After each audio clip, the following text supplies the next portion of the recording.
કલ્પેશ ટુંડિયા નામના યુવકના માથાના ભાગે ગોળી વાગતા મોત નીપજ્યું છે।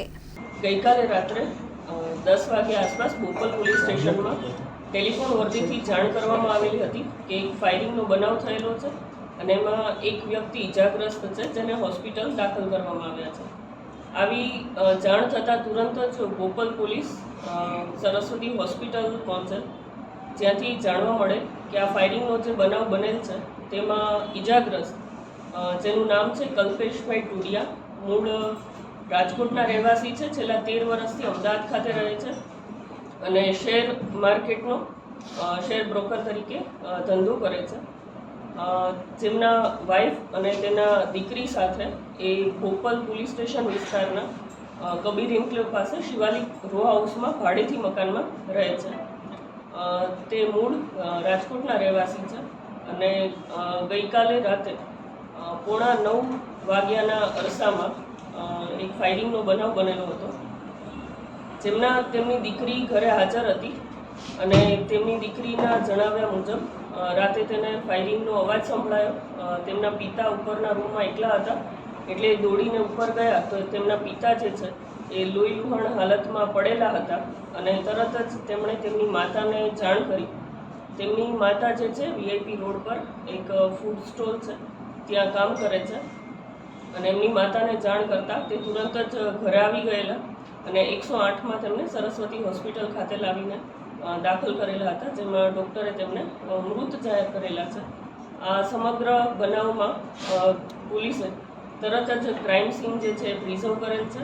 FSLની મદદથી ઘટના સ્થળ અને હોસ્પિટલ ખાતે કાર્યવાહી કરેલ છે। તેનો ઇન્ક્વેસ્ટ કરીને ફોરેન્સિક પેનલ PM કરાવવામાં આવેલ છે અને તેમના જ્યારે હોસ્પિટલ લઈ આવેલ હતા ત્યારે ડૉક્ટર એમની તપાસણી દરમિયાન તેમના પોકેટમાંથી એક સુસાઇડ નોટ મળેલ છે, જેની આગળ તપાસ ચાલુ છે।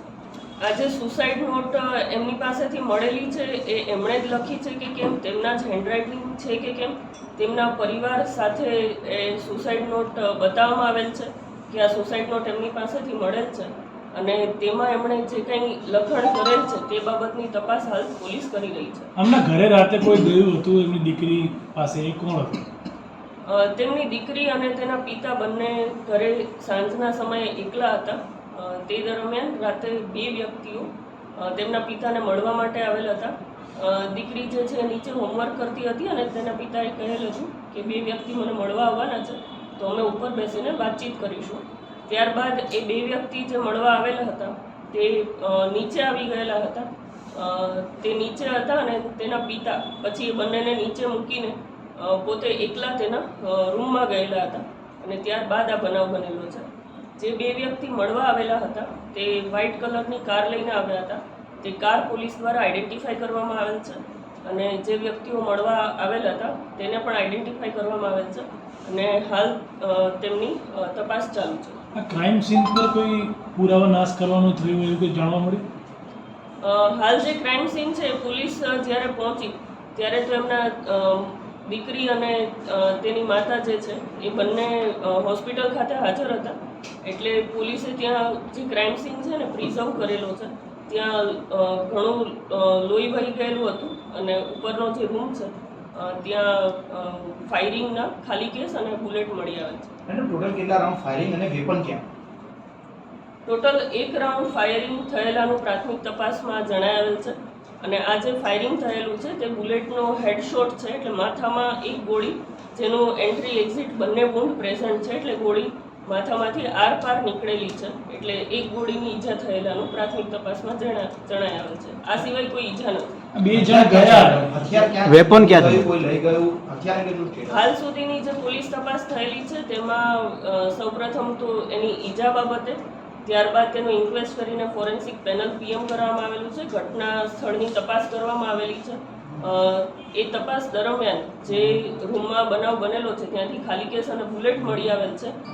હથિયાર બાબતે હાલમાં પોલીસની તપાસ અને સર્ચ ચાલુ છે। આ 2 વ્યક્તિ ગયા અને સુસાઇડ એટેમ્પ થયો, એ દરમિયાન કેટલો સમય?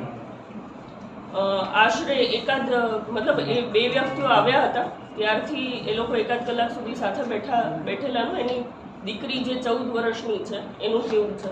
અને ત્યારબાદ એ લોકો વાતચીત કરીને નીચે આવ્યા અને એને નીચે મૂકીને તરત જ એના પિતા ઉપર જાય છે કે હું કપડાં બદલાવીને આવું છું એટલું કહીને ઉપર ગયા અને તરત જ આ બનાવ બનેલો છે. સુસાઇડ નોટમાં પૈસા આપવાની કે લેવાની કોઈ વાત છે?